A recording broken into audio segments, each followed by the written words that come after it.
जय श्री हरि विष्णु। राधे राधे। आदरणीय बंधुओं, श्रद्धा ब्लॉग में आपका बहुत बहुत स्वागत है। आज हम आपके लिए रविवार के दिन सुनी जाने वाली सूर्यदेव की कथा लेकर आए हैं। रविवार का दिन सूर्यदेव को समर्पित होता है।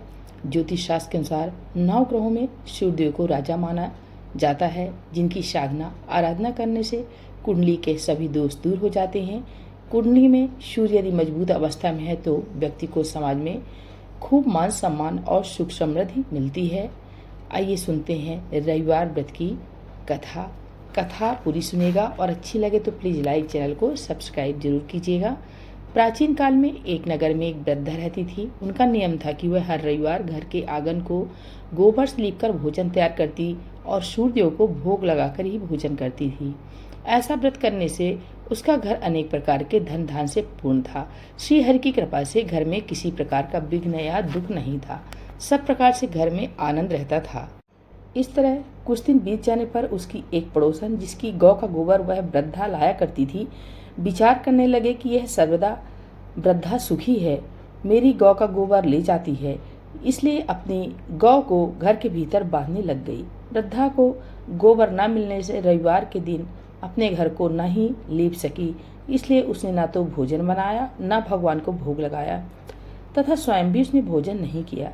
इस प्रकार उसने निराहार व्रत किया। रात्रि हो गई और वह भूखी सो गई। रात्रि में भगवान ने उसे स्वप्न दिया और भोजन न बनाने तथा लगाने का कारण पूछा। वृद्धा ने गोबर न मिलने का कारण सुनाया।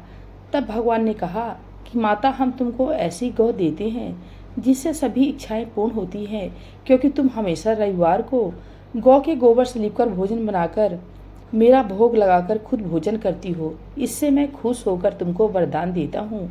निर्धन को धन और बांझ स्त्रियों को पुत्र देकर दुखों को दूर करता हूँ तथा अंत समय में मोक्ष देता हूँ।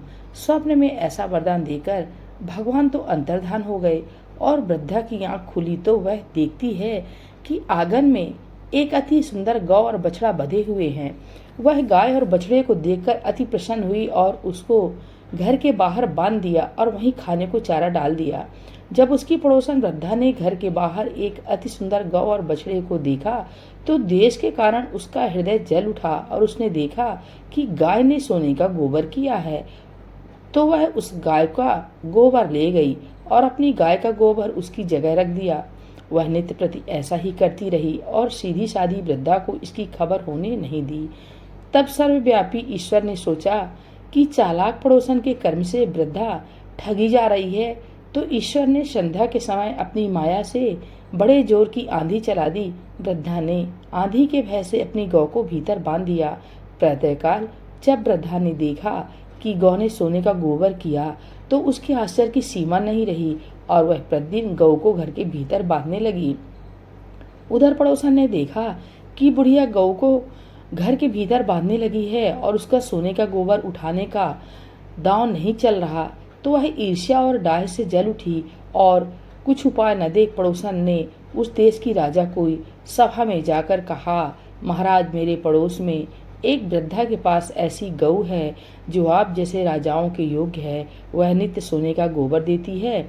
आप उस सोने से प्रजा का पालन करिए। वह वृद्धा इतने सोने का क्या करेगी? राजा ने यह बात सुनकर अपने दूतों को वृद्धा के घर से गऊ लाने की आज्ञा दी। वृद्धा प्रातः ईश्वर का भोग लगा भोजन ग्रहण करने जा रही थी कि राजा के कर्मचारी गऊ खोलकर ले गए। वृद्धा काफी रोई चिल्लाई, किंतु कर्मचारियों के समक्ष कोई क्या कहता। उस दिन वृद्धा गऊ के वियोग में भोजन ना खा सकी और रात भर रो रो कर ईश्वर को गऊ को पुनः के लिए प्राप्त करने के लिए प्रार्थना करती रही। उधर राजा गऊ को देखकर प्रसन्न हुआ, लेकिन सुबह जैसे ही वह उठा सारा महल गोबर से भरा दिखाई देने लगा। राजा यह देखकर घबरा गया। भगवान ने रात्रि में राजा को स्वप्न में कहा कि हे राजा, गाय वृद्धा को लौटाने में ही तेरी भलाई है। उसके रविवार के व्रत से प्रसन्न होकर मैंने उसे गाय दी थी। प्रातःकाल होते ही राजा ने वृद्धा को बुलाकर बहुत से धन के साथ सम्मान सहित गऊ बछड़ा लौटा दिया। उसकी पड़ोसन को बुलाकर उचित दंड दिया। इतना करने के बाद राजा के महल से गंदगी दूर हुई। उस दिन से राजा ने नगरवासियों को आदेश दिया कि राज्य के तथा अपनी समस्त मनोकामनाओं की पूर्ति के लिए रविवार का व्रत रखा करो। व्रत करने से नगर के लोग सुखी जीवन व्यतीत करने लगे। कोई भी बीमारी तथा प्रकृति का प्रकोप उस नगर पर नहीं होता था। सारी प्रजा सुख से रहने लगी। बोलिए रविवार व्रत कथा की जय। सूर्य नारायण भगवान की जय।